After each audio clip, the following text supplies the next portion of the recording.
maa ngi bëggoon dooree feneen mais comme foofu nga ibbee donc li ñuy wax foofu laa koy njëkk a commencé par rapport débat bi les 12 ans de Pastef.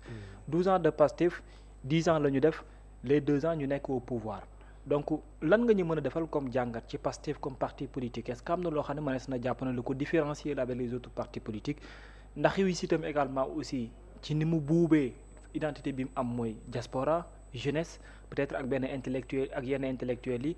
lan nga ñu mën a defal comme jàngat ci identité boobu noonu Pastef réussir en 10 ans. waaw tout à fait bu ñu doon wax ci wàllu par exemple métier domaine commercial dañuy naan ñoom dañoo def une entrée disruptive.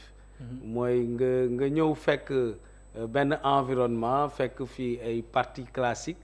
nga ñëw nga frayer ce chemin de sorte que nga mën a am une existence au milieu de ces partis classiques.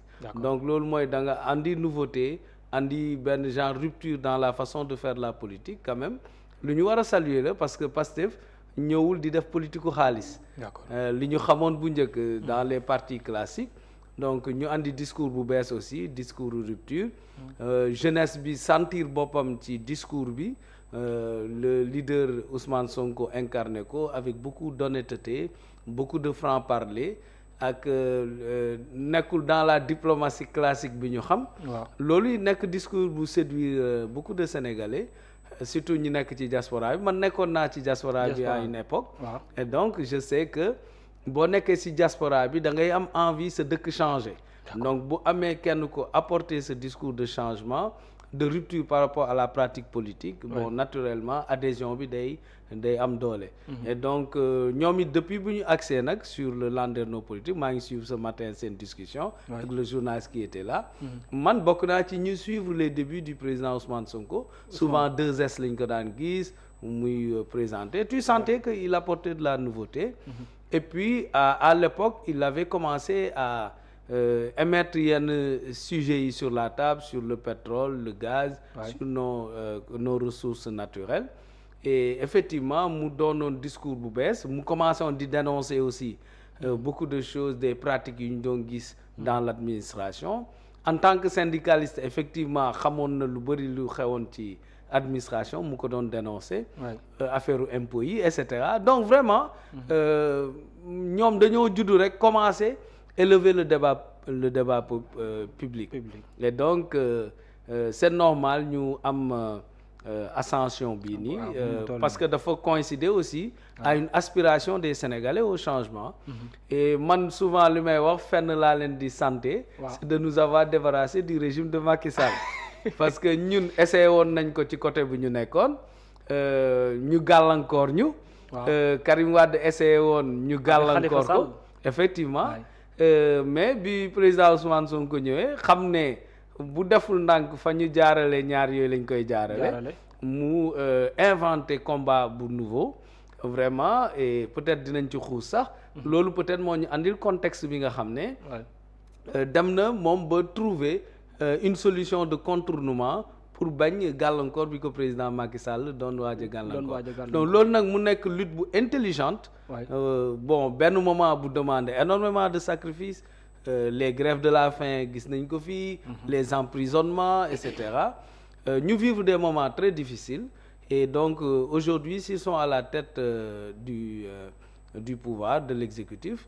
ñu jàpp ne ndogalu yàlla mu ngi ci waaye aussi seen combat mu ngi ci seen abnégation et seen volonté de faire des sacrifices parce que réew aussi boo bëggee yenn changement yu profond am il faut que sacrifice am mais nag il faut que mu am ñu bëri comme moom formule bi muy wax une masse critique une génération boo xam ne day sacrifier wu par rapport aux privilèges aux avantages yi nit yi xamoon li nekkoon li daan wër nguur bu njëkk ngeen def ci sacrifice takk biir yi pour mën a développer réew mi et donc foog naa ne ci tànk yooyu aussi la ñu nekk. alors ci benn côté également aussi mooy le président de Pastef moom dafa nekk benn identité maa ngi koy wax au sein d'un groupe boo xamante ni daf ci ràññeetlu lool daanaka lépp tam reposé wu ci ay ndoddam yow nga nekk aussi homme politique nan ngay xoolee cette personnalité là au sein de Pastef et surtout doxalin bi ci wàllum politique bi nga xam ne ak loo mën a wax aussi différencier na ko ak ñu bëree bëri pour yow endurance bi lan moo ko jox identité bi lan moo ko jox mais surtout confiance bi nga xam ne gagné na ko aux yeux de plusieurs Sénégalais. waaw xam nga des fois leadership moom boo koy incarner dafay ànd ak ay valeurs intrinsèques c'est-à-dire munoo incarner leadership li ñuy wax ex nihilo foo xam ne amoo base boo xam ne dafa nekk ci valeurs yi ngay incarner si sa ngëm-ngëm. ci ni nga gisee àddina ak ni nga jàppee ne noonu la mbir yi war a doxee les principes. et donc jàpp naa ne moom. ci li mu sukkandiku da koy wax souvent ci ngëm-ngëmam lay sukkandiku. ci aussi vision am naka la ñu mun a def ba nga xam ne dinañ développer réew mi mu uteeg vision ñi fi njëkk nekkoon nga xam ne tout tourner autour des personnes. tout tourner autour des avantages des privilèges. léegi nag moom boo gisee ci style de leadership am na li ñuy wax le leadership éclaté. mooy wóolu na ay nit. responsabiliser na leen. permettre na leen ñu occuper des stations yoo xam ne dinañ ci mën a wane seen talent dinañ ci mën a éclore bon donc jàpp naa ne ci leadership am loolu succès la même si ce n'est pas sans difficulté ndax ñun Afrique xameewuñ leadership éclaté. ñun Afrique li ñu xam mooy tout centré autour d'une personne. koo xam ne mooy buum di buum yi. te léegi àddina nag day dox. tu vois il faut que nga wóolu ñi nga àndal ñun it noonu la ñuy doxalee ci suñu biir parti. dañuy wóolu ñi ñu àndal ku si nekk exercer ay responsabilités ba nga xam ne c'est de manière collective la ñuy avancer ndoo ensemble. donc loolu bokk na ci dëgër laayam ak aussi son franc parler. parce que man damay seetlu évolution bu njëkk. jeunes yi ñoo jënoon accroché ci discours am. benn moment tu vois que maintenant même les personnes âgées ñu ngi commencé adhérer ci discours am ñu xam ne donc am na dans le fond du discours quelque chose qui séduit et quelque chose qui permet aux gens de lui faire confiance. parce que politicien moom lenn mooy capitalam c'est le crédit confiance. bu la nit yi wóoloo boo amee crédit rek mun nga def des choses en politique boo ko ñàkkee nag politique doo ci mun a sori. am na benn angle boo cité sànq dafa nekkoon loo xam ne dafa rëcc wala sax réussir uñu ko Karim Meïssa Wade mi amoon léegi son papa ne l'a pas réussi Khalifa Babacar Sall mi doon incarné héritage yu parti socialiste réussir ko c'est-à-dire affronter un homme politique bi nga xam ne amuloon pitié bu bari ci ay adversaire am président Macky Sall. Pastef ak Ousmane Sonko ñoom réussir ko en 2024. lan moo def de sorte que cette réussite là am lieu. waaw déjà il a appris des autres parce que àddina aussi noonu la fi nga xam ne fa la ñaari nit jaar mu wóor la ne boo fa jaaree da ngay am gàllankoor da nga ciy jàngat. donc foog naa jàngat na ci moo tax poussé wul li ñuy wax man rek wala duñ dem élection. demul ba foofu. trouver na son plan B même si au début dañ doon ne A ba Z Sonko la mais loolu stratégie la woon. pour nëbb aussi aar kan mooy doon seen candidat. parce que comme président Macky Sall tolloon na foo xam ne. bu xamee sa candidat moom yéen ñëpp lay gàllankoor donc aar nañ seen candidat nëbbu nañ ko ba à la fin ba yàlla def ci sutura.